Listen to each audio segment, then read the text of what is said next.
This Headless Professor video is about data entry in an Excel spreadsheet. Each row is going to represent a single case, person, subject, or participant. I'm going to use these four terms synonymously.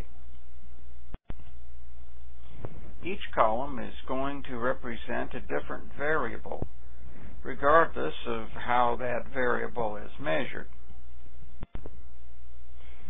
Each individual cell, the intersection of a row and column, will be a value which represents that row's subject and how that particular subject scored for that particular column's variable. I'm going to suggest that you enter all values as numbers rather than words representing levels or categories. This is going to be easiest when we're dealing with data in interval or ratio scales. You just enter the numbers. When you're dealing with ordinal scales, I'm asking you to convert ranks or levels into numerical scores. Let's take the example of these kinds of ranks.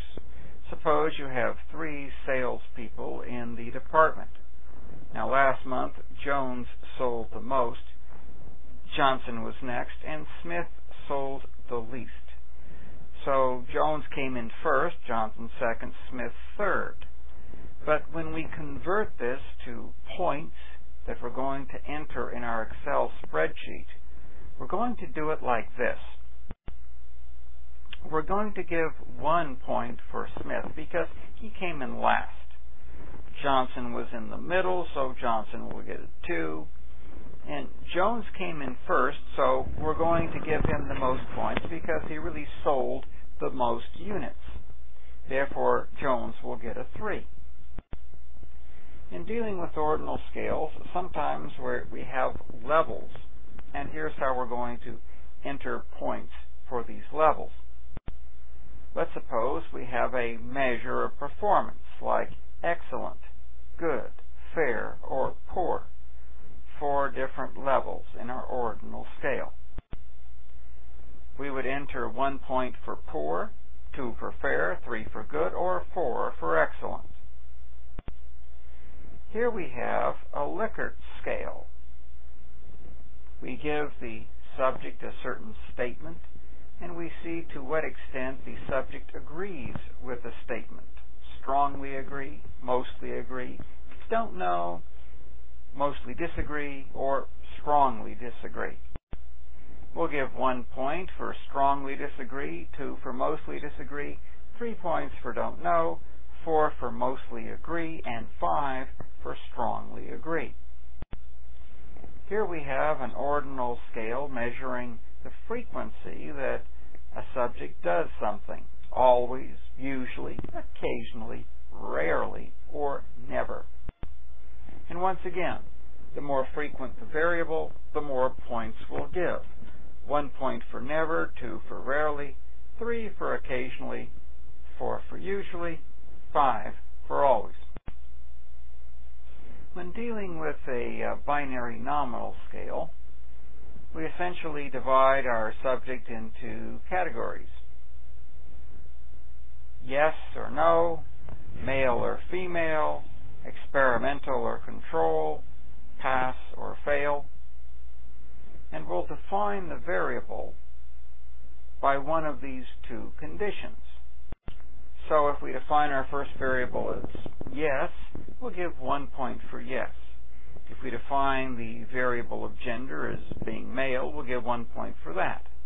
If we define grouping as experimental, then that gets 1 point. And passing the test would get 1 point. Now, if somebody scored the opposite on these binary nominal scales, if someone answered no, that'd be 0 points. If someone was not a male, in other words, was a female, that would be 0 points. If someone was not in the experimental group but in the control group, that would be 0 points. And if somebody failed the test as opposed to passing it, that would be 0 points. Here's an example of what an Excel spreadsheet might look like. In the upper left-hand corner, we have cell 1A, row 1 and column A. Notice I'm going to leave that blank.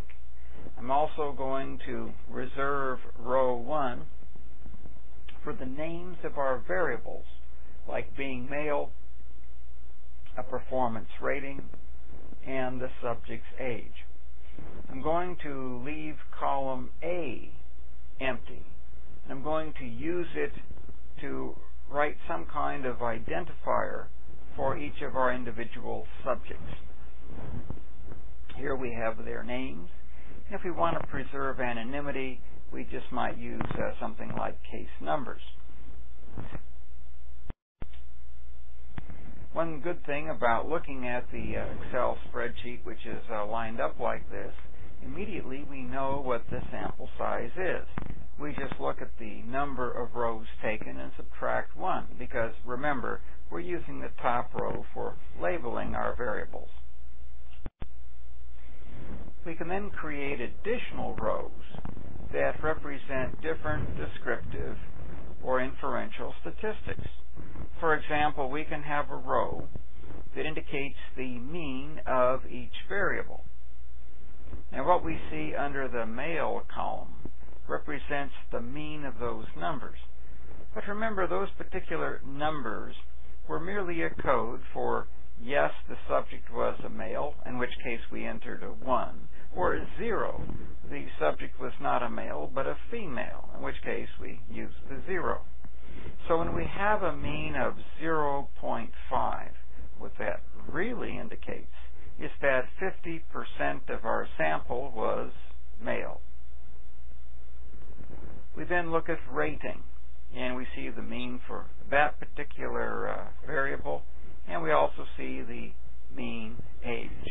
We can create additional rows for median, or mode, or standard deviation, or correlation with another variable. Hope you enjoyed this Headless Professor video and found it a helpful explanation on Excel data entry. Create your very own video podcast from PowerPoint. Log on to authorstream.com. It's absolutely free.